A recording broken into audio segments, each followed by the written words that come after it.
While the truck's warming up, talk about the tow setup here. 2017 Ram 2500 diesel with the Ram box. Got 2000 Palomino Puma 30 dBs. Hitch.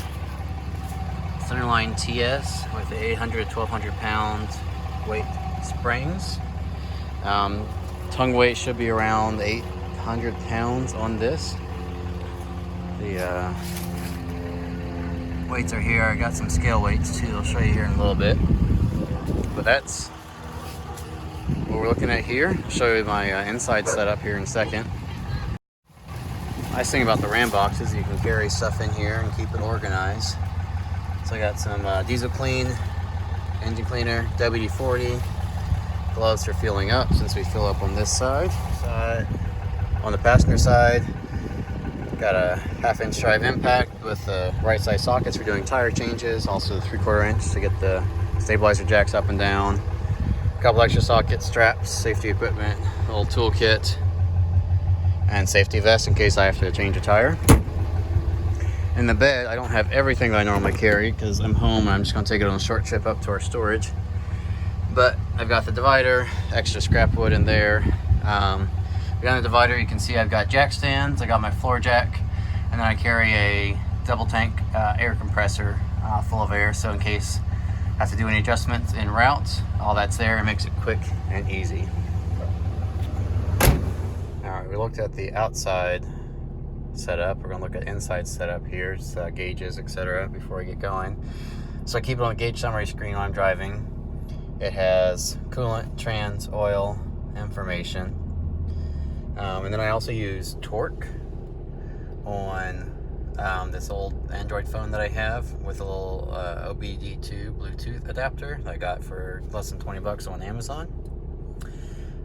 Here I've got mile per hour boost. I use that as a gauge because it gives me high and low values. Cold air charge temp, intake temp, and then the 4 EGT readings.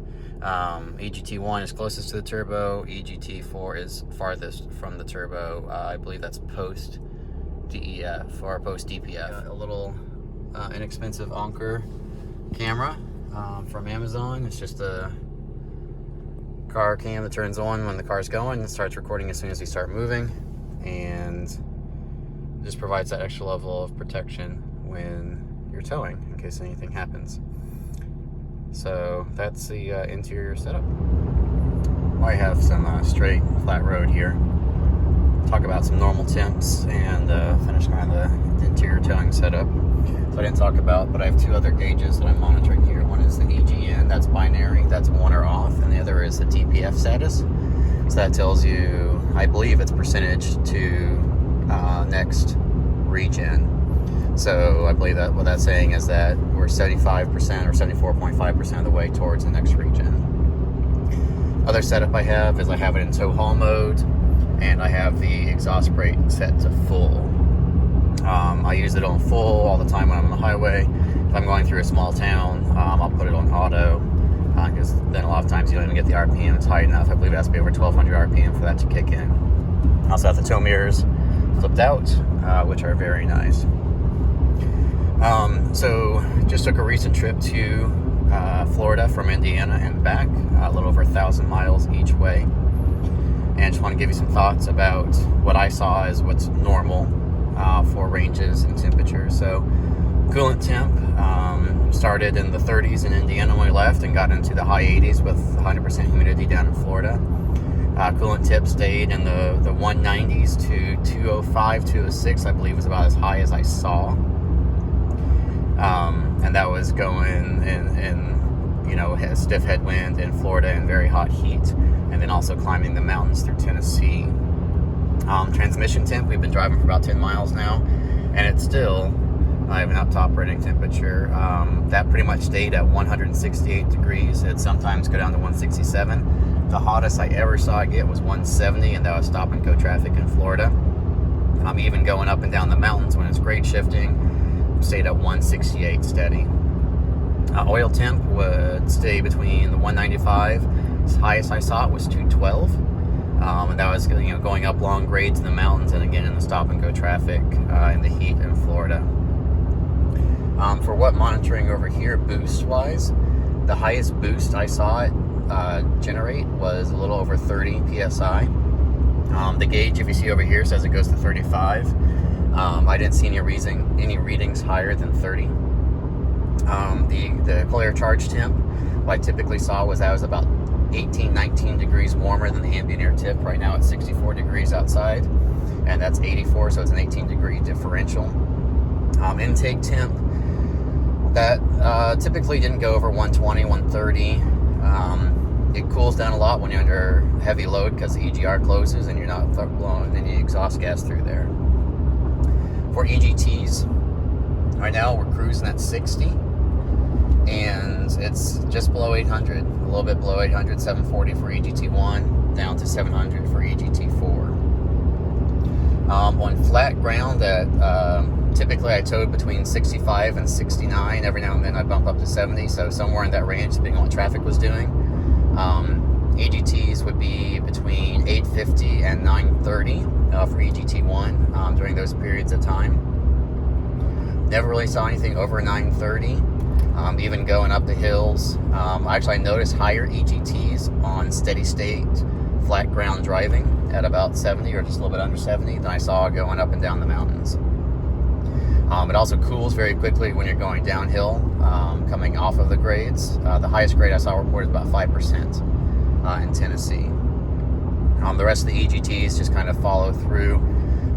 Even if you don't have your regen marker on, if you're following your EGTs, when they get over 900 or 1,000, especially just in normal driving, you know you're in a regen mode, especially when all your EGTs all the way through EGT4 are over 900 degrees to 1,000 degrees.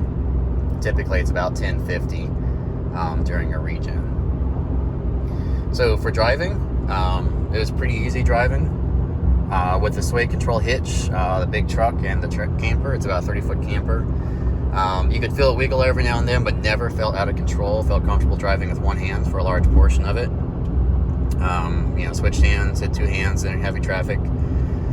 So very comfortable to drive in. The worst roads to drive on were the concrete slab paved roads, because you get a lot of bucking, kind of oscillating with that, where you're just going up and down and up and down. It's quite uncomfortable. Part of the road I'm going to drive on to get home, or to get to where we're storing our camper at our in-laws, is kind of that washboardy type feel for it. Only issues I really had driving were on those really bumpy roads. I would get a service four-wheel drive light that would either clear on its own or clear at the next startup. I had that before on a prior trip and had it scanned, and it was just a low voltage to a sensor. The dealership said that they just kind of wanted to watch it and see what happens with that. So not terribly concerned about it. I'll probably pull the code to make sure it's the same one and see if it's, a wire that's maybe a little bit frayed, or if there's anything else I need to do about that at the moment. Otherwise, build up a lot of brake dust on those front brakes from slowing things down, even with the exhaust brake on. I'll tell you, the exhaust brake is pretty effective.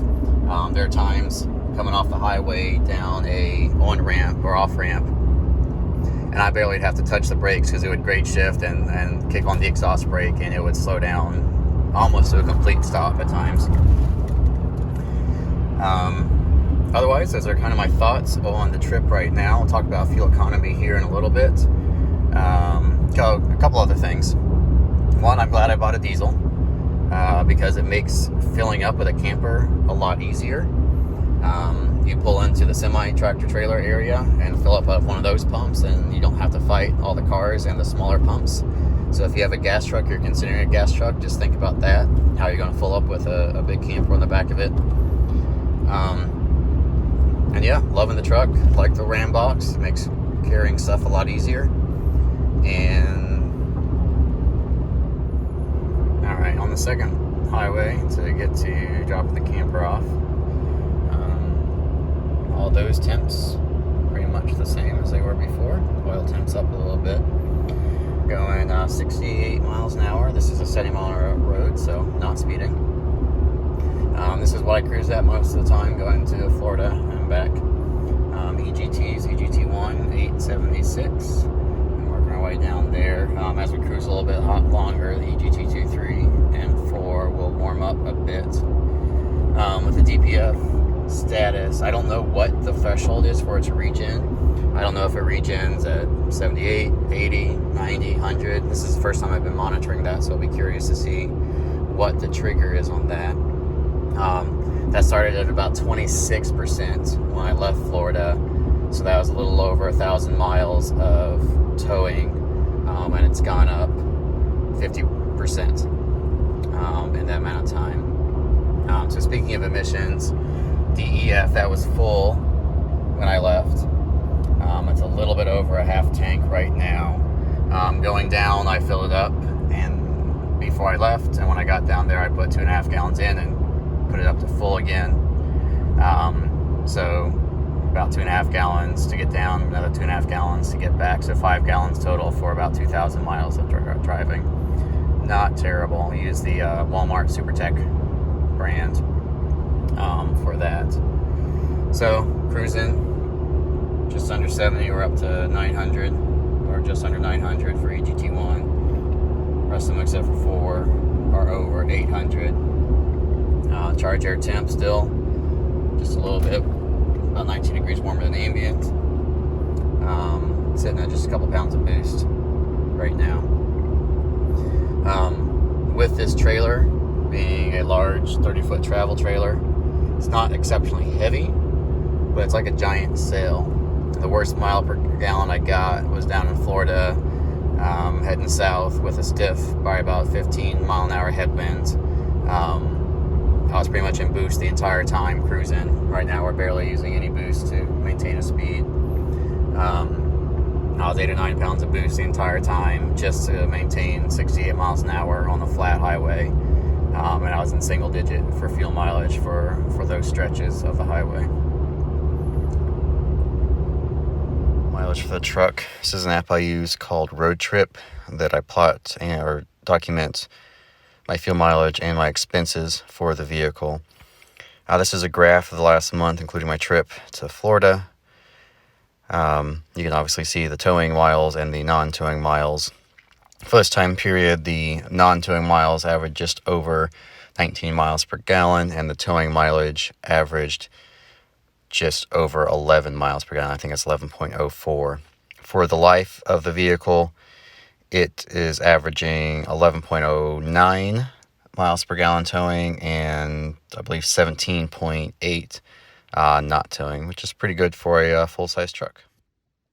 Last item to talk about here, mentioned that we got the truck weighed during the trip.